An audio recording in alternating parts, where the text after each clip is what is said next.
Welcome to The State of Us. Beyond mainstream cable news and party lines, with a millennial and a boomer, The State of Us pushes past the noise and uncovers all the issues that matter. Here's your host, Justin T. Weller.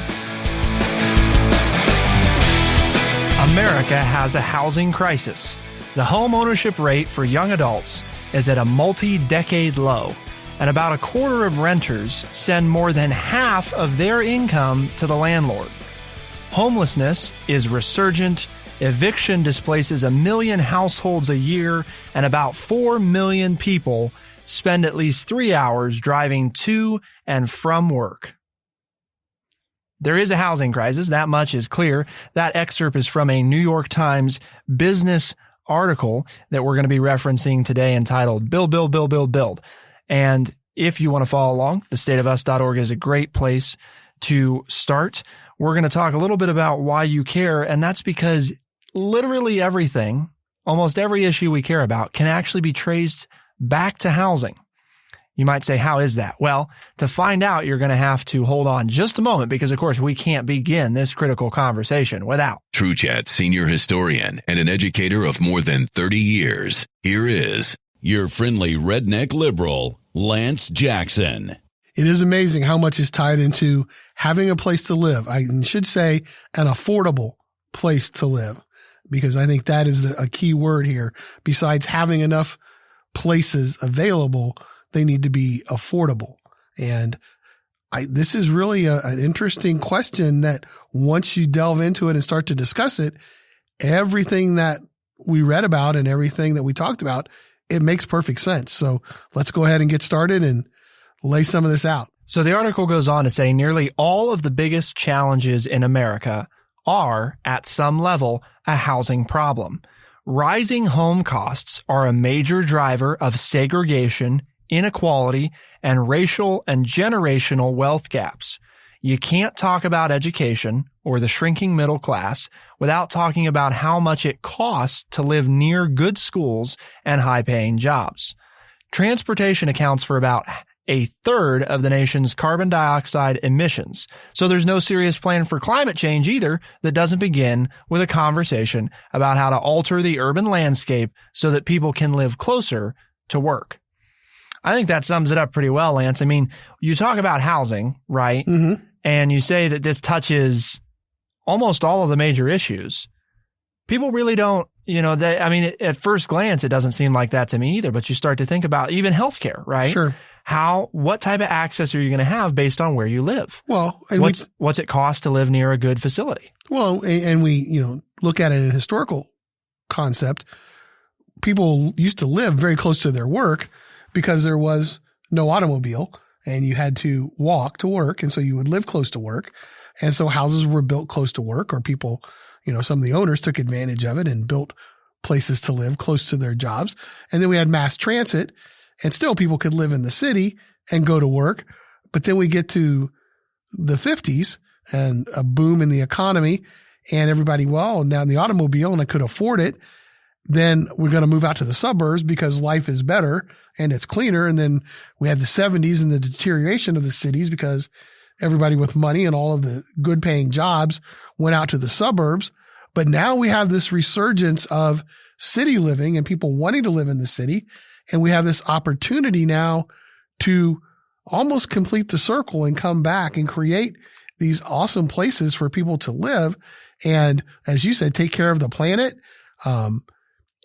build buildings that are save on electricity and power so that we can do things even more for the climate and give people a better experience and bring people back together so they're not pulling into their driveway and not talking to their neighbors, but once again, living amongst each other and learning to live together. I mean, it's kind of a really interesting phenomenon, but the problem is it's way too expensive. And having a lot of millennial and nieces and nephews and living in Southern California and my own daughter's trying to make it in the big city, you were rattling off some numbers and I'm just shaking my head like, yep, had that conversation with my nieces and nephews and my daughters about where do we live and what kind of place can we get for the cost. So let's backtrack here just a minute, because I think one thing we want to get into, we're going to talk about in the second half of the show, is some more of the statistics and how exactly we got to where we are, but also where do we go from here? What's been tried? What hasn't worked?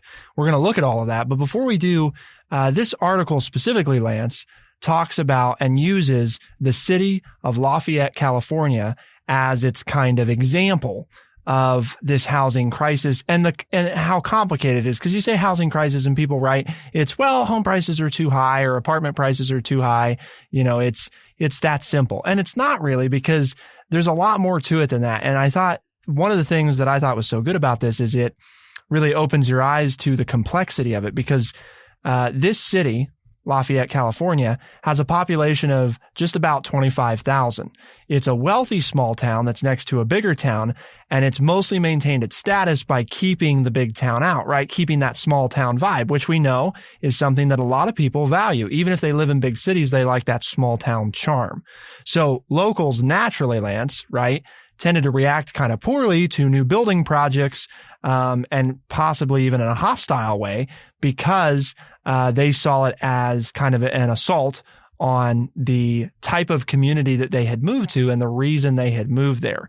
But as this goes on, it talks about the city manager, right, kind of has a change of heart. So tell us a little bit more about that if you can, Lance. Well, he started out and he would just like sit at the city council meetings and listen to people. And he was kind of like, yeah, we want to protect our city. And he would listen to people argue about why not to build and things like, so he was kind of on their side. And right. But he was sitting back and listening. But then there were other people started to come in and talk about how this would help their city grow and how many problems it would solve, and how all of a sudden everybody says, well, housing is too expensive here. And well, if we build new, then in 20 years, we'll have some older places to live that would be less expensive for people to live. And all of a sudden, as he started to listen to the debate, he ended up, now after he was done being on the city commissioner and city planning committee, once he retired from that, then he kind of joined the other side after his years of listening to this debate. He said, nah, the people have some points here. I think maybe we need to build some more. So he's still living in the community. He doesn't have his government job anymore, but now he's kind of on the other side that we need to build places to live. And this is going to help our community stay vibrant and be the community that we all want it to be. That we're not going to lose anything, that we're actually going to be able to keep everything we have and maybe even make it better by building some more places for people to live. Right. Because this all centers around this project where this developer comes in and wants to put in this like 315 apartment complex. And this would have been the biggest project the city had ever seen. And they'd be high dollar properties. I mean, they weren't talking about putting in low end apartments because, you know, obviously in this type of community, they needed to be pretty respectable places if you were hoping to get anybody to rent. But it's a suburb of San Francisco, which if you know anything, I mean, we're in the Bay Area and Silicon Valley. I mean, housing is expensive, but people are making money, but there is a real need for it. And so by building 315 units, yes, it would cost a lot of money, but you would have people falling over each other to try to get in there because it would put them closer to work and give them a nice place to live in a very nice community in an area of the country where a lot of people want to work. It is interesting when you talk about him doing this, he wanted to bring in the developer to negotiate with him. And he had the city manager had taken a class, and it said that you never should negotiate without food. And it was kind of funny because it says he went to the deli, bought baguettes, brie, and a bunches of red grapes, and, you know, started talking about it. And the guy goes, listen, I don't want to eat. I'm here to talk. And he goes, I'm sorry, dude. I want to talk to you about this, but I won't talk to you till you at least eat one grape. And it kind of broke the tension and allowed them to start to talk about the development and talk to the developer and what he had planned and what the city's concerns were. But again, we talk about being able to sit down to solve a problem. And this was the way that he went about it. Well, and I thought this was interesting too, kind of at the end of the story, he talks about, you know, ultimately he decided to leave because, you know, he kind of felt like he's been here all these years. He kind of started to understand the problem, but he was having a hard time getting other people to see it the way he saw it. Because, you invest this much time in a community, you were mostly on their side. And then as you're going through these conversations with this developer, and like you said, try to do things to see that developer as a person, right? Exactly. And not as just a thing that you don't want. I think he also started to realize this concept of looking out for people who don't live there yet. The future of this city and what it's going to be, because at the end of the day, like a lot of places in California, you get into landlocked communities. So you don't really have more land, right, where you can add housing. You can only go up. And you also have to have a diversity of income levels and of lifestyles in a community if you want it to be strong, because, bedroom type communities, these places where people just live, but they don't work there, always face ongoing challenges, with their own economy, because they can't always have the tax base they need, because you don't have some of those businesses that they're going to rely on for more diverse types of income. So, but there's a real economic boom, and I want to talk about this when we come back from break. There's some information here where it shows that by building more units, by building more houses, that the economy actually takes off. And so when people talk about, well, we need an economic boom in our area, here's a way to do it. And I think that's the big key that we're going to be looking at next, is some of this data of, well, what does this housing quote unquote crisis look like? Because for a lot of people, especially, I don't know, if you live in some areas of the country like Lance and I do in Ohio, it doesn't feel that way, right? Or it's not to the same extent, obviously, as it is in some place like California. But the problem is that type of thing affects all of us. And low housing prices can be a problem too. Has to be a balance. And that's what we're looking at coming up next. Just how expansive is the housing crisis, and how does it touch you even if you don't own your own home? Keep it here on The State of Us to find out.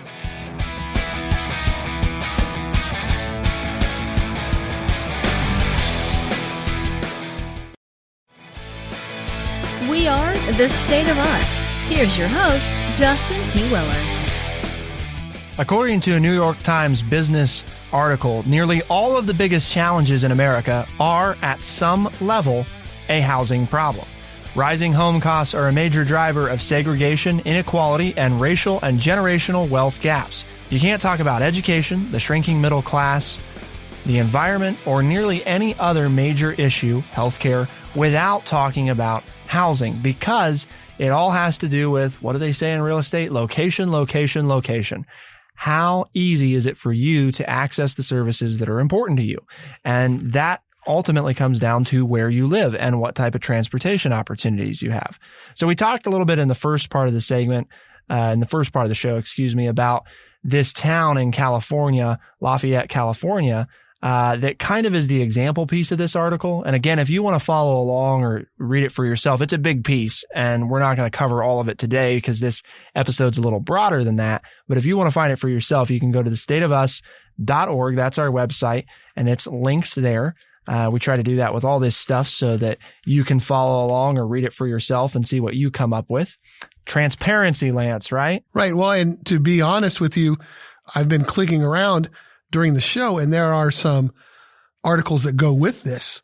Mm-hmm. And so if you read it online, it's even better, because we first read it out of the New York Times, out of the newspaper, and we read that article. But then there are different links here from this article that takes you to more about these people and this location and the whole process in the Bay Area that gives even more information. So if you are interested in this, getting it online gives you access to even more information than we're even able to talk about, right? From just the article, but even other things. Home ownership rates for young adult households have declined 8 percentage points from their 2004 peak. Although that rate has ticked up modestly in recent quarters, the overall level remains about 3 percentage points below the historical average. That's from an article in Freddie Mac entitled Locked Out. And that's one of those that Lance is referring to that's linked in the New York Times article.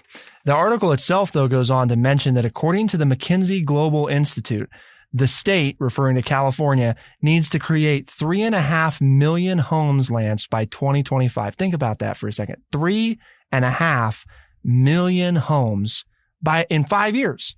5 years, 3.5 million homes, no problem, right? And that's to even dent the affordability problem. That doesn't fix it. That would just make it not so bad. And hitting that number would require building more everything. Because keep in mind, and this is again something that's easy when you say the housing crisis, right? Let's just build more homes. Well, no, it's not that simple, because you have to build more of all of the components that make it possible. Subsidized housing, market rate housing, homes, apartments, condos, co-ops, and all of the things that go with that. You're talking about restaurants, streets, schools, all these infrastructure items that have to be in place to make it possible. And exactly right. And it said in the article from 2010 to 2015, that in the San Francisco Bay Area, there were 8 jobs created for every new home built. So do the math. You invest. I mean, they wanted to build 315 luxury apartments, luxury condominiums. That's over 2,000 new jobs that would be created. Right. So there's, as you said, all these other things need to be, and those are the jobs that they're talking about. And you make it more affordable for people to live, because if you have more choices, but it's going to create more jobs for your community. It's a win-win. It's not a bad thing, because you have to, people are wanting to come there. The really sad part about this, and I don't know if I'm jumping the gun, but here we are in 2020, and this project has never been built. They've been discussing it for 5 years. The city manager's out of government. They've been going back and forth. And the developer who bought the lot, who wanted to put up the 315 condos, nothing is there. It's still an empty lot with dirt roads and trees and shrubs on it. So 5 years of a discussion with all of this strong economic push and background that's been going on in the United States, and nothing's been done with it. Let's talk a little bit about the history of this, because one of the common things, right, when you bring up the housing crisis situation is, well, can't we just put in some walls in place that'll fix this, right? Can't we just legislate it? Well, the article points out this. Legislation is important, but history suggests it can only do so much. In the early 1980s, for example, during another housing crisis, California passed a host of bills designed to streamline housing production and punish cities that didn't comply. But the housing gap persisted anyway. And more recent efforts have also failed. In late January, the legislature rejected SB 50. That's a bill that would have pushed cities to accept 4 to 5 story buildings in amenity-laden areas. So what that suggests ultimately, Lance, is that the real solution will have to be sociological. People have to realize that homelessness is connected to housing prices, because they have a big homelessness problem, right? Exactly. And most people want to fix that. And when you think of homelessness, you might think, well, somebody lost their job, or they had too much debt, or whatever it might be. But a big part of that is they might just not have had the money anymore to afford where they needed to live. Well, for example, I know that, and I've mentioned it, but talking to my sister and brother-in-law out in Southern California, their children, all got their education and were still living at home at 22, 24, 25 years of age, because they had jobs that were making $20 plus an hour, and they couldn't make enough money to afford a decent place to live. And I think you pointed out, you looked up some information before we went on the air. It's like $2,500 or $2,800 for an apartment in California. And I mean, that's a lot of money, so they're trying to look for roommates, and it's like some of those apartments aren't even nice. And so you have your adult children, and we make fun of them, and they're on the sitcoms, still living at home. But as I would talk to my niece and nephew and my sister and brother-in-law, it's like, well, yeah, if you do the math, they can't afford to move out. Right. It wasn't that they didn't want their own place. It wasn't that they didn't want to be homeless to be independent, but they couldn't find a safe place to live, even though they had full-time employment. The median rent price, which is what Lance was referring to in California, is $2,775 a month. Okay. Unreal. Yeah. Unreal. Think about the type of money you have to make for that to be feasible. And that's rent. If you get into the price of houses, $561,000 $561,000. Now take that by comparison to where Lance and I are, Ohio, Right. okay, where the median rent price, Lance, is sitting at $1,095. Okay. So well under half, right, of what it is in California. And you've got sizable cities in the state of Ohio: Cincinnati, Columbus, Right. Cleveland. These are all cities with metro areas of more than 1 million people. And you still have pretty, relatively reasonable home prices as well, sitting at $151,000. Now you can't live, most of those cities, you can't get a house at that price. That's, what you're after, but that's the median price in the state. It just shows, I think, the massive fluctuation in the country. And we've always known, and I guess I shouldn't say that everybody knows this, but I mean, I've always kind of known, right, that the United States is diverse in a lot of different ways. And I don't mean from an ethnicity standpoint, I mean from a geographic standpoint. Even though you can have somebody doing a similar job in Ohio versus California, the person might have to be paid 2 or 3 times as much because of what it costs to live in California. Well, yeah. I mean, my nephew was making, sometimes $25, $30 an hour. Now he's working 40 to 60 hours a week. But if you make $25 an hour, you're making $4,000 a month if you're working full time, and you pay 20% in taxes, you're only clearing $3,200. And you just said the average cost of an apartment is $2,800. He's paying everything. Do the math. Right. And if he finds one roommate, then that's where that figure comes that you said at the beginning of the show, that people are paying half of their paycheck towards their rent. Mm-hmm. And I know, at least when I bought a home and was looking to rent, they said never spend more than 25 to 30% on your mortgage. Right. Okay. You want me, I have to be, if I'm economically intelligent, well, then I have to rent, or, I stay home. I have to live at home because otherwise I'm spending too much money on rent. I can't afford to do anything else. And what does that do for the economy?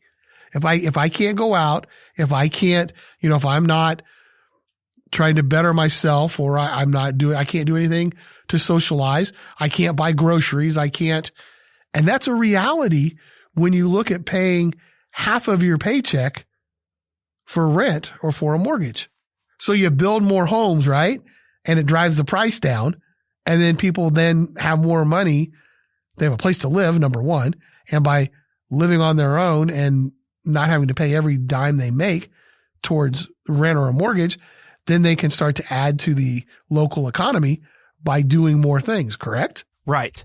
And some people may be listening, because we've got some pretty smart listeners out there, I think, Lance. I don't know about you. Oh, I agree. I think we've got some top tier people that are paying attention, and that's important because that's what it takes to make a difference in this. And some of you out there might be thinking, okay, sounds like we're talking about urban sprawl though. And you'd be right for thinking that initially. But one of the things we're going to look at coming up is, well, what do we do about that? Because it's easy to say, right, just build more housing. And when you say build more housing, what people immediately think, right, is houses, which take up, especially single family homes, take up a lot of land. We already have, as a world, right, food shortage problems. And you'd be talking about taking more farmland for something like this. But we've talked about it. Young people aren't looking for that. They don't want these huge, massive homes to take care of. They Right. want a nice place to live in a safe environment around things that they want to do. They don't want to spend 20 hours a week taking care of a piece of property, but they do want a nice place where their belongings and themselves are safe in a location where there are activities that they enjoy doing available to them. They don't want these large, like I have, a large farmhouse on 3 acres. They don't want that because they don't want to take care of it. So you can get a lot more people, spatial living on a close, a smaller piece of land. And that's what they're looking for. Right. And then this seems a little counterintuitive because, well, wait, I thought the whole problem was density. And that's what we're talking about coming up. All of this seems like, okay, well, so we need to build more homes, but there's a density problem. So how does all this come together? It's a great question, and it's one that we're going to be answering in the next segment. Keep it here on The State of Us, and we'll be right back.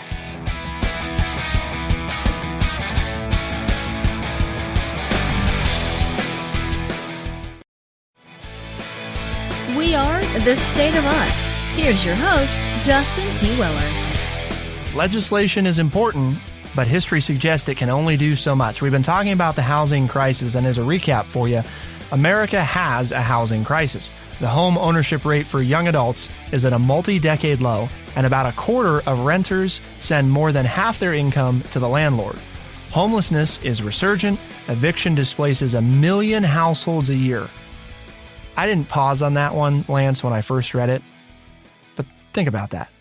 Homelessness is resurgent, and eviction displaces 1 million households a year in the world's greatest country. Not 1 million people, 1 million households. 1 million households. Right. Every year.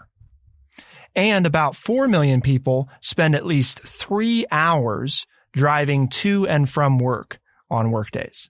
And again, I know that to be a fact, as I have relatives who live in California, and I have one brother-in-law who takes the train an hour and a half both ways, hour and a half into the city and an hour and a half out of the city. That is, if there's no problems, if there are no wrecks, if nobody, steps onto the track and the trains have to stop. But that's the normal ride is 90 minutes both ways to work. I think the big thing that this article points out, Lance, that is helpful in understanding, okay, we talked a lot about what is the problem in the second segment, right? And some of the history of it, but what do we do about it? And it points out that people have to accept that it is hypocritical to say that you don't like density, but that you're worried about climate change. They have to internalize the lesson that if they want their children to have stable financial futures, they have to make space. They're going to have to change. And that, I think, is a big piece of, we didn't talk some about the city manager's name, Steve Falk. And it talks a lot about his transformation because he's an older guy and he was what they call a localist, right? Exactly. He thought local government should have control over its land and over its zoning and should make its own decisions, and nobody should come down from above and tell them what to do. Right.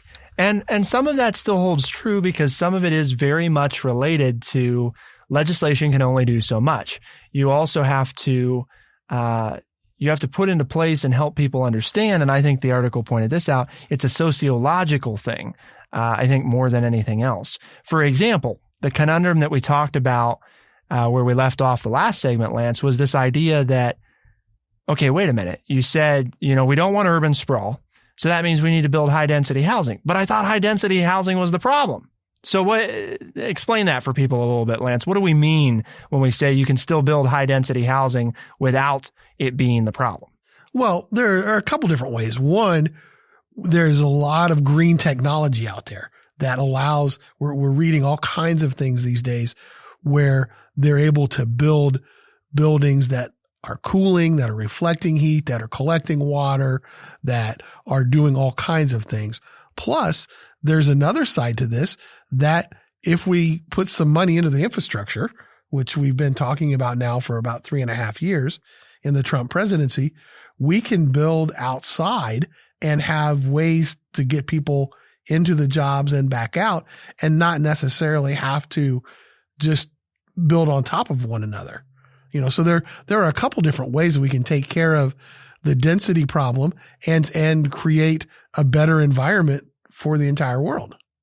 We can accomplish both. And I think this is important to understand. When Lance is saying infrastructure, well, part of what we're talking about, and this is something that I've been kind of looking into the last 6 to 12 months. I think it started with something in National Geographic about rail. Okay, we're talking about trains, and an article in a different, I think it was the Wall Street Journal, about the high-speed rail between New York and D.C. And the interesting thing is that America used to be, and you taught this in class all the time, Lance, right? Mm-hmm. A huge part of what made America successful at one point was rail. Yep. And now we're kind of talking about it again is this, why did it die?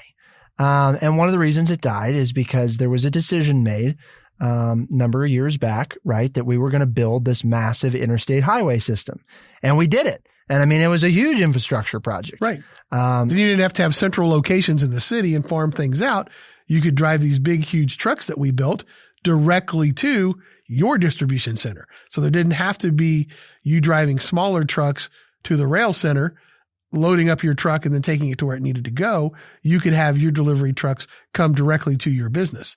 And so you kind of, quote, took out the middleman. And so, hey, we had these big roads and there wasn't anybody on them. And so this was a more direct, cheaper way, they thought cheaper, to transport goods. Right. And so, but the other side of this is the passenger component. And I think this is a big one.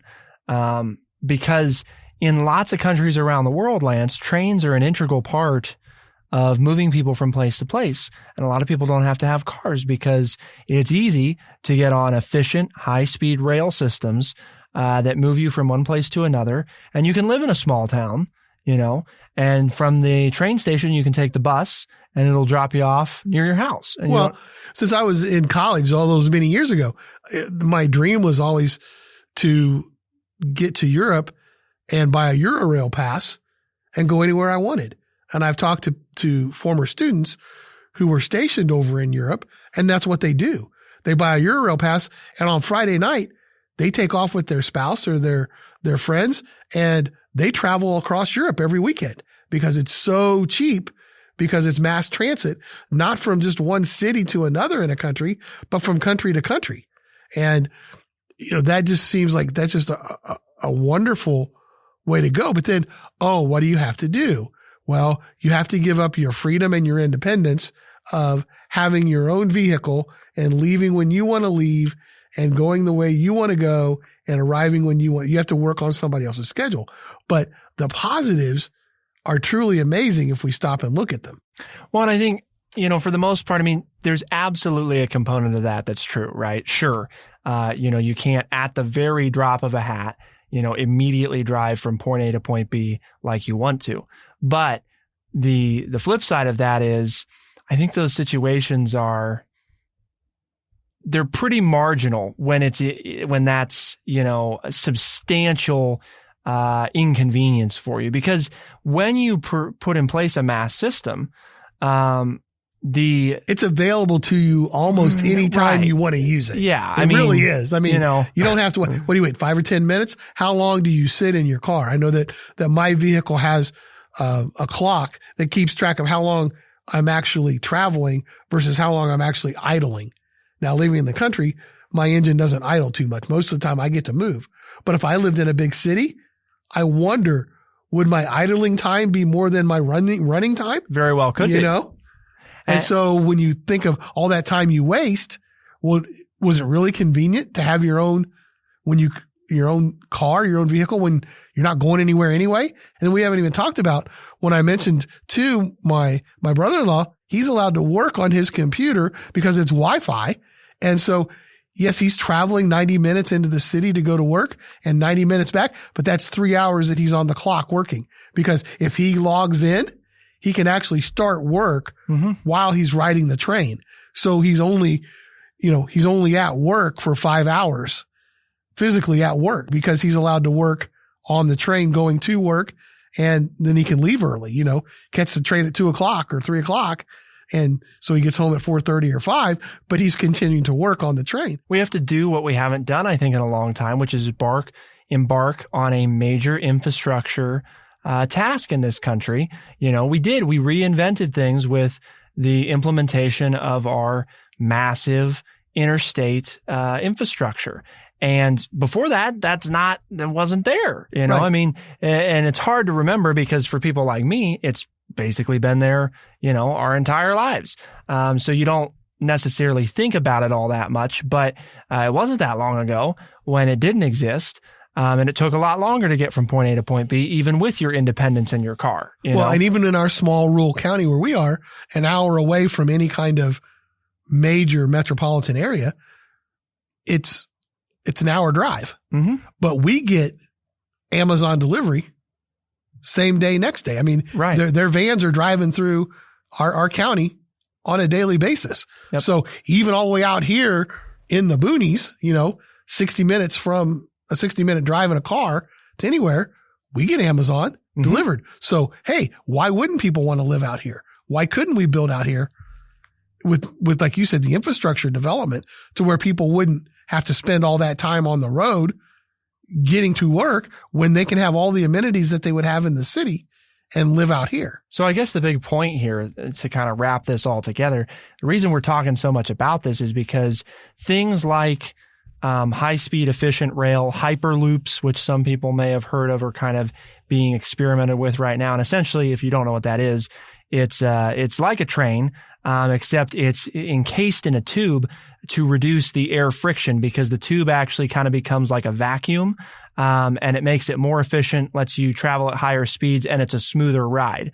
So there's a lot of benefits to it. It's kind of being played with right now, and some companies are looking at this as a viable new option. But if we invest research and time in this type of thing, one of the things that I think America is known for, Lance, are its impressive infrastructure projects, or at least it used to be. Right. Maybe not so much anymore. Well, when we put our minds to it, yeah, we can get almost anything done. Exactly. But we have to come to some kind of agreement and say this is the path that we want to take. And states like Ohio are a prime place for this type of thing, where you have several major metropolitan areas that are truly not all that far from each other, but that are linked by all these small towns. And so when we were saying before that density is actually the answer to fixing the density problem, what we mean by that is density, adding density in small communities, because this doesn't have to take up a lot of land, or in some cases doesn't have to take up any extra. There's plenty of small towns, Lance, you and I both know, throughout the state of Ohio, for example, where they're ghost towns. They got lots of abandoned homes. You knock down 4 or 5 homes in an area, you put in a new high density complex, and now you haven't eaten up any farmland, and you've added the ability for more people to live in these communities, and they can use transportation to get from point A to point B in both a climate responsible way, but a cost efficient way too. And you do the math that each new home you build brings in 5 to 8 new jobs, and it's a no-brainer. Right. It's good for the communities that these people will live in.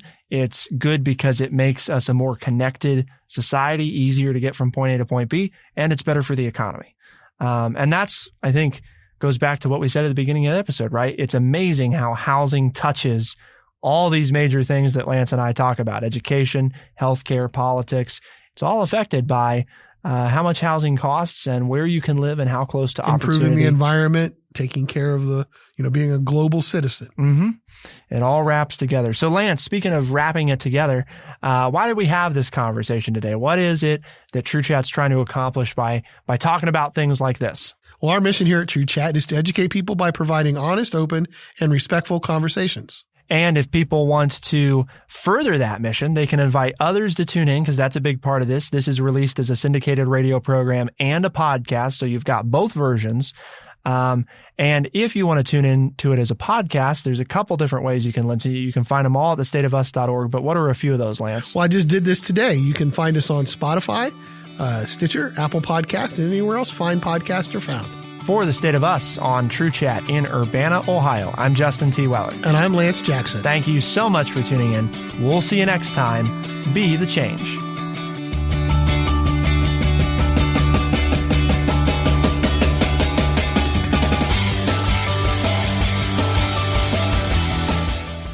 Be sure to check out our website, thestateofus.org, for books, articles, and all the ways to tune in. thestateofus.org.